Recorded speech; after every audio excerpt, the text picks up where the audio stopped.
C'est le printemps aujourd'hui et même depuis hier. Et quel temps que de célébrer le printemps que d'écouter de la grande musique. Le printemps. Alors ce soir, c'est un concert de musique de chambre, enfin de musique de grande chambre, hein, puisque vous voyez, il y a 2 pianos sur scène. C'est un concert qui compte double.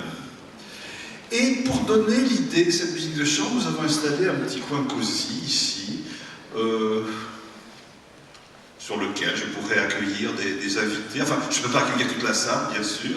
En fait, durant le concert, les gens pourront venir à mes côtés et commenter le concert, un petit peu dans cette ambiance qu'avaient les concerts de musique de chambre au 18e, au 19e, au début du 20e siècle, quand il n'y avait pas les soirées télévision. Parce que je ne sais pas si vous savez, mesdames et messieurs, mais dans l'histoire de l'humanité, il y a eu une époque où il n'y avait pas de télévision, où on ne connaissait pas Michel Drucker. Et à ce moment-là, on se réunissait dans des salons autour du piano. Il y avait 1 ou 2 pianos, il y avait un violoniste qui venait, il y avait un chanteur qui venait, on faisait de la musique de chambre. Et il y avait beaucoup de musique de chambre dans les salons niçois. Alors nous allons faire de la musique de chambre ce soir, et des sommets de musique de chambre. Mesdames et messieurs, le concert de ce soir est organisé par le Rotary, Nice, Riviera, Côte d'Azur. Le Rotary a un président qui n'est pas sur écoute, lui, enfin, on l'espère, et que nous allons écouter, monsieur Olivier Moscovitz.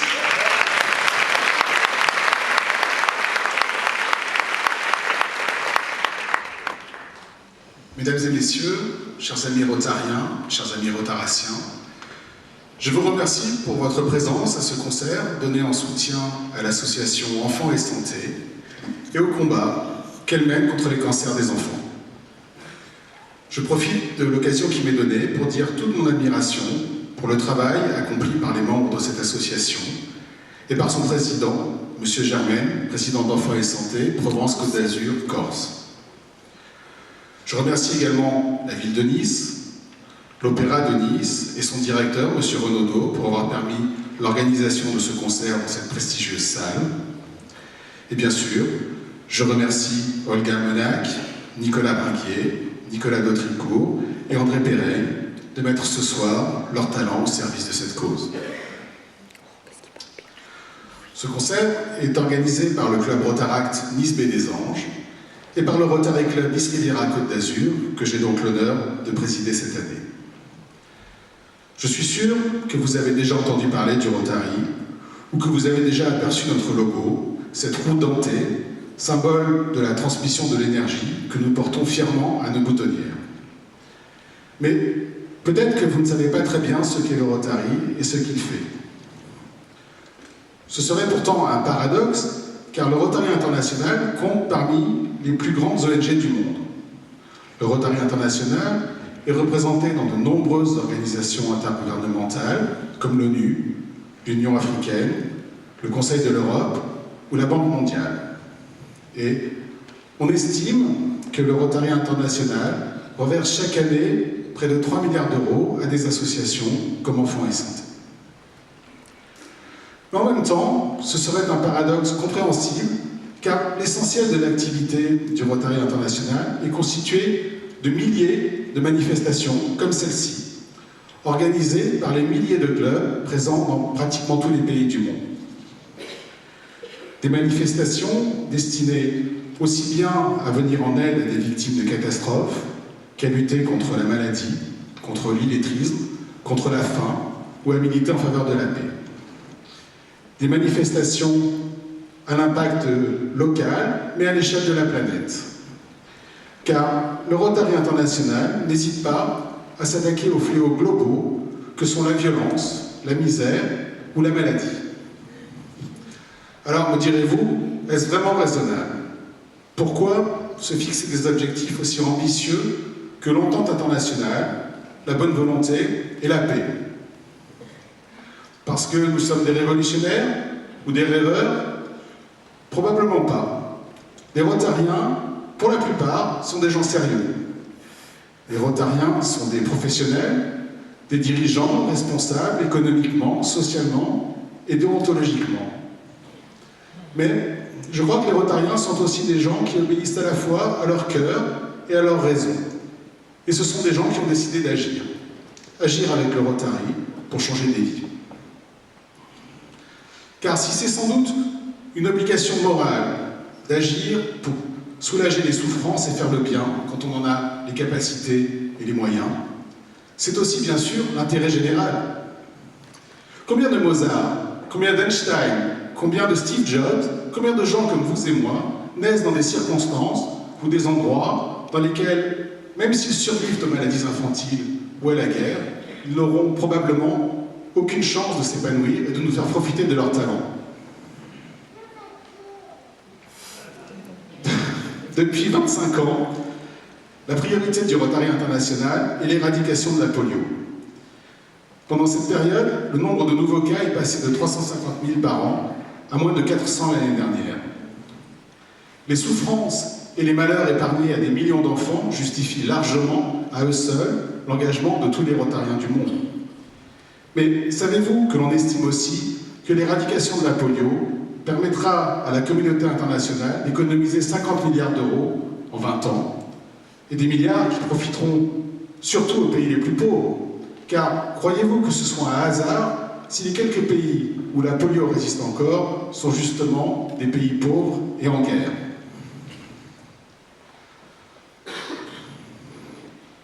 Situation de guerre, pauvreté extrême et problèmes sanitaires aigus sont, comme vous le savez, bien souvent liés. Et c'est peut-être pourquoi les clubs Rotary n'essaient même pas de choisir entre l'un ou l'autre de ces mots. Il faudra les résoudre tous. Il est permis de penser que remédier à la grande pauvreté permettrait de faire reculer bien d'autres grands fléaux. Mais ce qui paraît certain, c'est que l'éducation est l'un des leviers fondamentaux qui les fera reculer tous. La pauvreté, l'exclusion, la méfiance ou même la haine à l'égard de la différence, la maladie, les inégalités, tous. Alors, les Rotariens portent un intérêt tout particulier à ceux que nous appelons les jeunes générations. D'abord, en essayant évidemment de porter assistance à ceux qui sont en détresse, en soutenant des associations comme Enfants et Santé qui font reculer la maladie, en aidant à l'éducation, en luttant contre l'illettrisme et aussi en distribuant des bourses d'études, 40 000 bourses en 40 ans.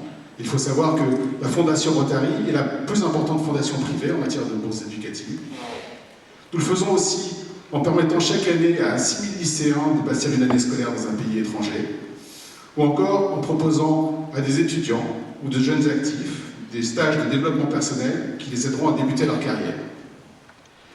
Et puis, nous le faisons en encourageant et en favorisant la création et le fonctionnement de clubs de jeunes adultes, les clubs Rotaract, dans lesquels peuvent s'exprimer l'enthousiasme, l'imagination et l'énergie de ces jeunes qui se soucient suffisamment du sort de leurs semblables pour y consacrer une bonne partie de leur temps et veulent améliorer les conditions de vie dans le monde.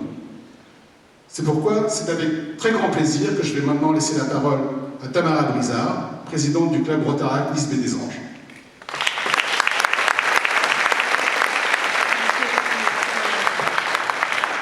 Bonsoir mesdames et messieurs, merci d'être ici. Donc je m'appelle Tamara Brizard et j'ai le plaisir d'être la présidente du Rotaract Nice Baie des Anges. Le Rotaract est un club de service qui regroupe des jeunes et des jeunes professionnels et des étudiants de 18 à 30 ans. Nous sommes à peu près 170 000 dans le monde, dans plus de 150 pays. Et notre devise, c'est l'amitié par le service. Donc le but, pour nous, c'est de nouer des amitiés, de faire des contacts professionnels, mais aussi d'aider dans notre communauté locale et à l'international. Dans cet esprit, notre club est assez actif. On a le plaisir, dans un mois, d'accueillir la Convention européenne rotaractienne, ce qui veut dire que plus de 1200 jeunes du monde entier vont venir à Nice participer à une conférence de 5 jours qui se terminera par une marche contre la polio. Donc, si vous connaissez des jeunes de 18 à 30 ans, ou si vous êtes un jeune de 18 à 30 ans, je vous invite à nous rejoindre. On a des réunions 2 fois par mois, vous pouvez nous trouver sur Facebook ou sur Internet.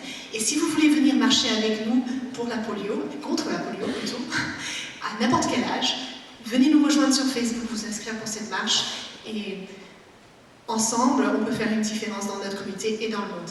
Donc merci beaucoup d'être ici ce soir. J'aimerais aussi remercier le club Nice Riviera Côte d'Azur qui nous a invités et surtout qui a eu la gentillesse de d'organiser ce concert avec nous ce soir. C'est vraiment un privilège pour nous de travailler avec le Rotary. Et merci à l'association aussi et à tous les artistes. Et merci à vous. Je vous souhaite une très bonne soirée. Merci.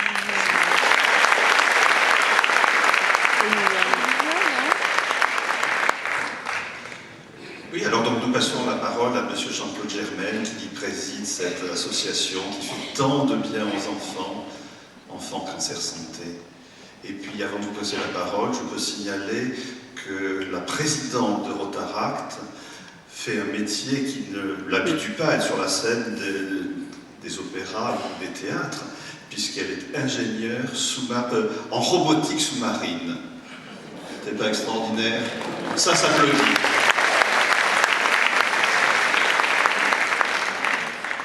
Merci beaucoup. Bien, je ne vais pas être très très long, malgré la réputation que j'ai de toujours déborder, mais je vous promets, je vais faire court. En ce qui me concerne, avant de passer la parole au docteur Christine Soler, qui va vous parler beaucoup mieux que moi, à la fois des enfants et puis de ce combat que nous menons ensemble depuis 12 ans.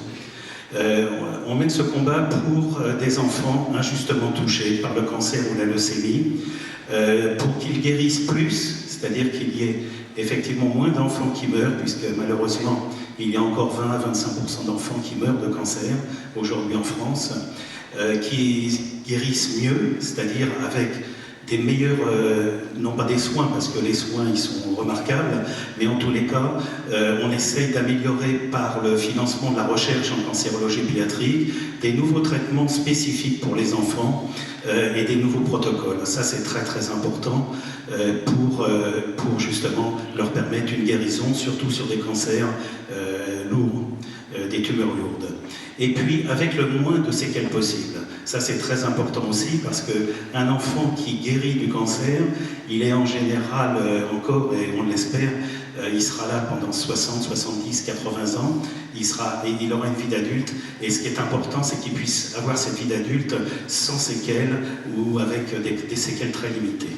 Voilà, la seule chose, moi je voulais vous dire, c'est que nous sommes reconnus d'utilité publique, nous sommes tous des bénévoles à 100%, et puis tous nos frais de fonctionnement sont essentiellement assurés par les adhésions. Il n'y a aucun frais de fonctionnement qui est pris sur les dons. Donc la collecte de dons, tous les dons que nous avons vont directement aux enfants à travers ce combat et ce financement, cette aide à la recherche en cancérologie pédiatrique. Donc un grand merci à vous d'être présents, bien sûr. Pour nous, c'est de voir cet opéra aussi nombreux, ça nous fait chaud au cœur, bien sûr. Merci, Monsieur le Président du Rotary, parce que c'est vrai que ça a été formidable, cette rencontre qu'on a pu avoir ensemble. On a pu travailler dans des très très belles conditions. Merci, Madame la Présidente du Rotaract. Merci évidemment à la ville de Nice, merci également aux sponsors. Pour moi, le merci, c'est un des plus beaux mots de la langue française. Alors j'en use et j'en abuse parce que je trouve que on ne dit pas assez merci maintenant à notre époque. Alors moi je vous dis un très très grand merci du fond du cœur, une très bonne soirée. Merci aux artistes bien sûr qui vont, je pense, vous donner un très très très beau concert. Merci Monsieur Perrin d'être présent ce soir. Pour nous c'est quelque chose de formidable parce qu'on apprécie tellement toujours vos interventions, votre humour et puis notamment ces enfants guérissent, le plus d'enfants guérissent. Merci beaucoup.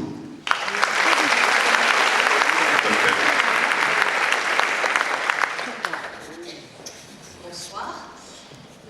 Donc je me présente, Christine Soler, je suis effectivement un des médecins du service d'hémato-cancérologie pédiatrique qui accueille chaque année un petit peu plus de 50 enfants, 50 familles, 50 fratries, 50 grands-parents. J'ai entendu tout à l'heure dans la première présentation des mots qui sont tellement mon quotidien, c'est-à-dire séisme, catastrophe, combat, espoir, désespoir. C'est tout à fait ce que nos familles, nos enfants, surtout nos familles, vivent au quotidien. Notre devoir à nous, c'est d'apporter, les soignants, d'apporter le plus plus de rigueur et de compétences, et pour ça, ça repose sur un réseau de professionnels, des protocoles de recherche clinique, biologique, des scientifiques qui permettent aux enfants actuellement en Europe d'avoir les meilleures chances de guérir de leur cancer ou de leur leucémie, en sachant que environ actuellement 8 enfants sur 10 guérissent, c'est-à-dire qu'ils traversent cette épreuve et qu'ensuite la maladie ne revient pas, c'est ce qu'on appelle une guérison. Et la majorité d'entre eux vont avoir une vie d'adulte normale.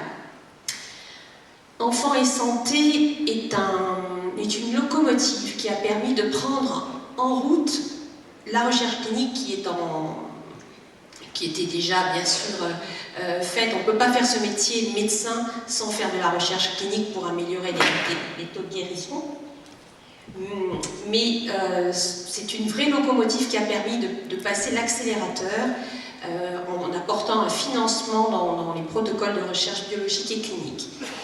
Enfants et Santé, représenté ici par son président, c'est aussi un apport financier dans nos services. Nos enfants ne sont pas abattus, ils sont pleins de vie, pleins de désirs, et les traitements, ce ne sont pour eux que des contraintes, surtout pour les tout petits. Donc il faut imaginer, organiser, écouter tout ce qu'ils ont envie pour, en parallèle, leur permettre de traverser ce combat le mieux possible. Et donc, on a, grâce à Enfants et Santé, des pompes malléables pour aller jouer au baby-foot pendant la séance de chimiothérapie. On a des lits qui se baladent partout, qui pèsent les enfants. On a aussi beaucoup de matériel médical sophistiqué pour continuer à progresser dans le taux de guérison pour ces enfants et ces familles. Voilà, je crois que j'étais trop longue. Donc, je voulais juste vous dire que vous, chacun d'entre vous, ici, pendant cette soirée, vous participez activement à la recherche clinique en cancérologie de par votre présence. Et donc, ce soir, vous participez à l'amélioration des taux de guérison et de la prise en charge de tous ces enfants. Merci à vous d'être là. Je ne vais pas remercier tout le monde, ça a déjà été extrêmement bien fait. Et je vous souhaite une excellente soirée de musique avec le mot danse et enfants. Merci docteur, on est très ému par tout ce que vous avez dit. Vous apportez tellement de secours à l'humanité, aux enfants. Et nous, musiciens, on essaie d'apporter aussi un peu de bonheur aux hommes, aux femmes, aux familles. Et c'est ce que nous allons faire ce soir, avec un concert de musique de chambre, donc consacré à la danse. Tout le programme est consacré aux danses de différents pays. Nous allons commencer tout de suite, très fort d'ailleurs, par une samba du Brésil, composée par Darius Milhaud. Darius Milhaud est un compositeur de notre région, né à Aix-en-Provence, et qui à un moment de sa vie a été secrétaire d'un ambassadeur qui s'appelait Paul Claudel, et qui était ambassadeur au Brésil. Et ce compositeur, qui était secrétaire d'ambassade, a découvert au Brésil la samba. Vous allez en avoir la preuve, puisque nous allons accueillir immédiatement Olga Monar et Nicolas Bringuier, que voici.